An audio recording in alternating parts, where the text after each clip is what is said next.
A look at the match stats. A lot of the numbers going Chelsea's way, but in the end, it didn't matter because Sunderland got the happy hunting at Stamford Bridge. Dan, oh God, we're missing Dan. But Don, now we know that Don only gets to call the big games. And Don, something tells me you did get to call this one. So your thoughts on it, and just what is this Chelsea team? What are we going to expect from them now? Because they're just definitely not consistent. Well, that's exactly it. They're young and they're inconsistent. They don't have any in-game leaders.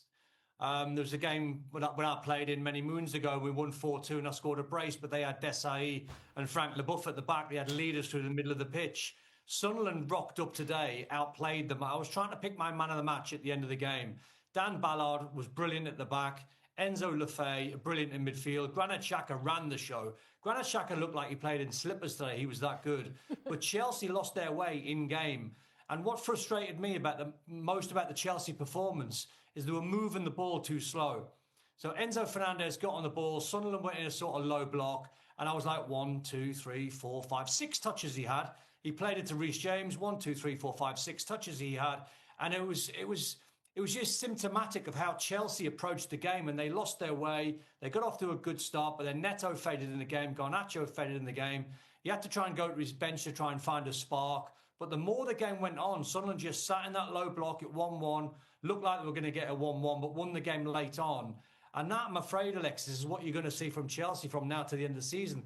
They were in really good form. I think it was a chance for Chelsea to win 5 on the spin in all competitions. And you would have thought, on paper, the form that they've been in, they should be rocking Sunderland over or turning Sunderland over to try and finish in the top 4 or close to it. In the end, they absolutely just ran out of any sort of ideas. They lost their way big time in game. Ale, you had a little reaction. Well, I had a little reaction to the fact that Don had to remind us that he was right about Manchester United and then reminded us about the fact that he scored a couple of goals. You know, a long time ago, but I scored a couple of goals. No, right. It was on this day. It was on this day, yeah, so it's sort of relevant to the game, I think. Sort of, very sort of. Kind of, sort of relevant. A little pat on the back. As it pertains to Chelsea, at 1-1, right? They should never have lost this game. Now, 1-1 would have been a disappointing result, but not nearly as disappointing as losing the match. And I'm going to specifically address the second goal by Sunderland. Long ball over the top, Robbie gets on the end of it, and it's a 2v1, 2 defenders of Chelsea, while Robbie is waiting for Sunderland to catch up, for anybody to come and support him.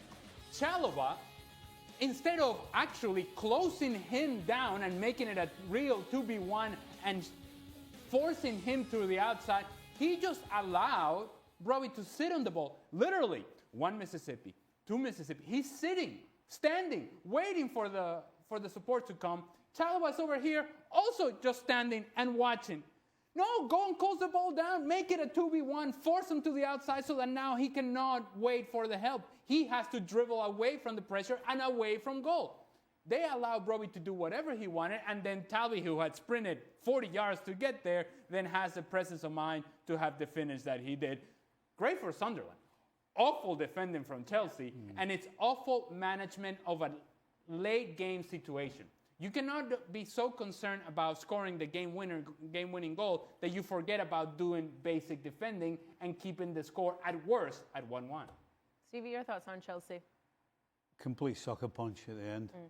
Yes, Sunderland. At 1-0, I just couldn't see another winner other than Chelsea. And as Don said, I think they did lose their way. But second half was completely, totally and utterly one-sided. And that goal is the only time I remember Sunderland actually getting in the other half. So yeah, this defeat is down to Chelsea. Because they couldn't break Sunderland down, and as Ali said, defensively, that's a shambles. Having dominated so much, it's criminal to actually lose a goal and lose 3 points in the manner they did.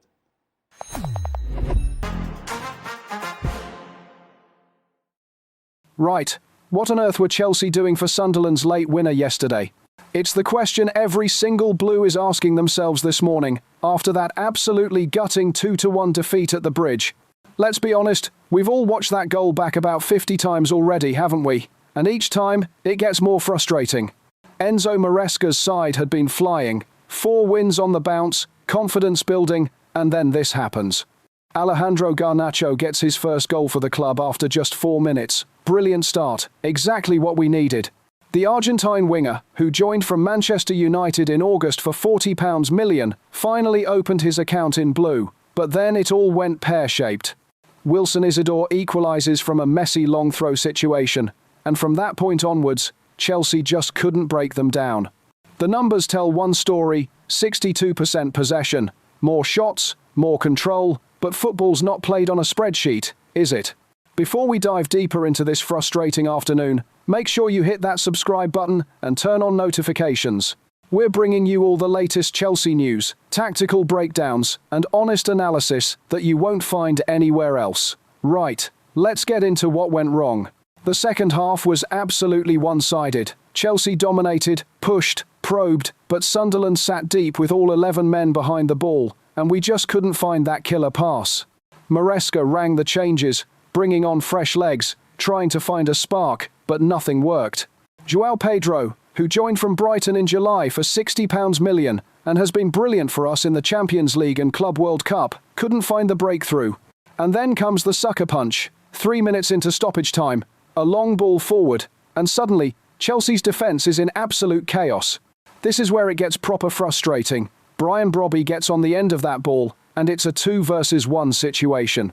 Trevoh Chalobah and Lutjarel Geertruida are both there, but neither of them actually closes Brobby down.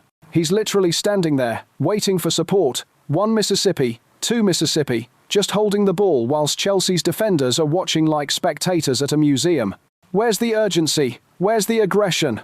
Chalobah, who was recalled from his Crystal Palace loan in January, after impressing there, should be flying in there, forcing Brobby wide, making him do something with the ball, instead of letting him wait comfortably.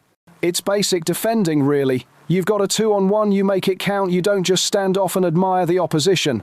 Then Kemsdine Talby arrives, cool as you like, and rolls it into the bottom corner. Game over. Stamford Bridge, in absolute silence. The defensive mistakes were costly, but what made it even more frustrating was how slow Chelsea were moving the ball throughout the match.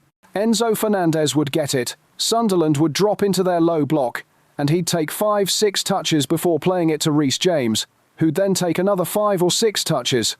There was no tempo, no urgency, no zip to really hurt them. Pedro Neto, who signed from Wolves last summer and has been one of our better performers this season, faded badly. Garnacho couldn't sustain his bright start, and Maresca had to go to the bench searching for something different. Listen, Sunderland deserve credit here. Dan Ballard was immense at the back, Enzo Lefebvre ran midfield, and Granit Xhaka, yes, that Granit Xhaka looked like he was wearing slippers. That's how comfortable he was. They came to Stamford Bridge, equalised through a scrappy goal, and then defended absolutely brilliantly for the rest of the match. Fair play to them, and manager Régis Lebris.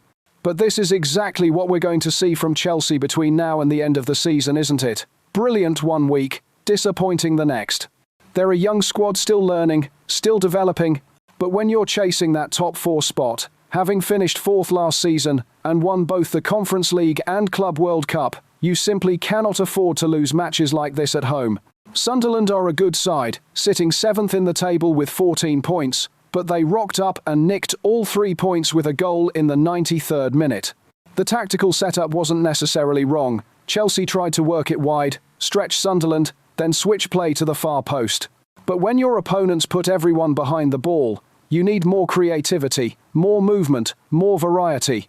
The goal came from the only time they deviated from that pattern in the first half. A quick transition after Neto nicked possession. That should have been the blueprint, but instead Chelsea got bogged down in slow, methodical build-up that Sunderland could defend comfortably. Marc Cucurella pushed forward well from left-back, causing problems with his runs into the box, but it wasn't enough. Mark Gue came on as a substitute but couldn't make the difference. Even with all the attacking talent on the pitch, Jamie Gittins and Tyreek George were also brought on late. Chelsea just couldn't find a way through that stubborn Sunderland defence, marshalled superbly by Robin Roufs in goal.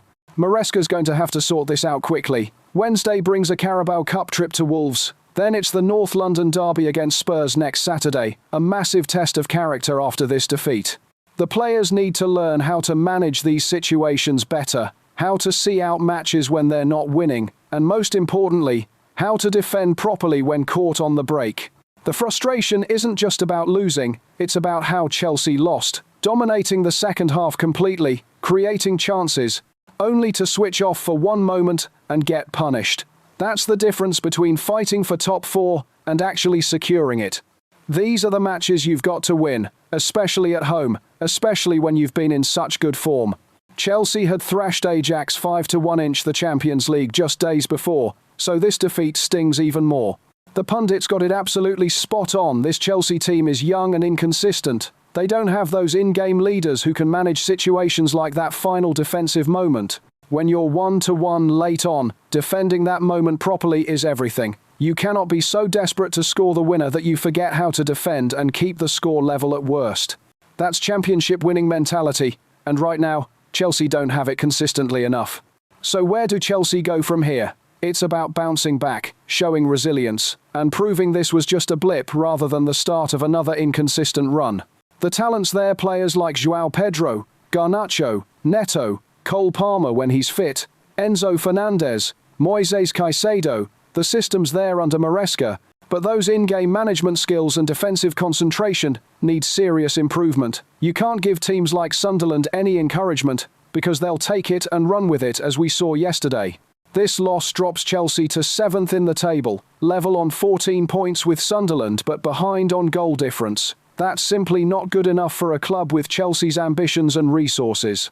The board backed Maresca heavily in the summer, bringing in Garnacho, João Pedro, Liam Delap, Estevo, and others. And now it's time for the squad to deliver consistently. Right, Blues, what did you make of that defensive shambles? Were you as frustrated as we were watching Chalobah and Geertruida just stand there whilst Robbie waited for support?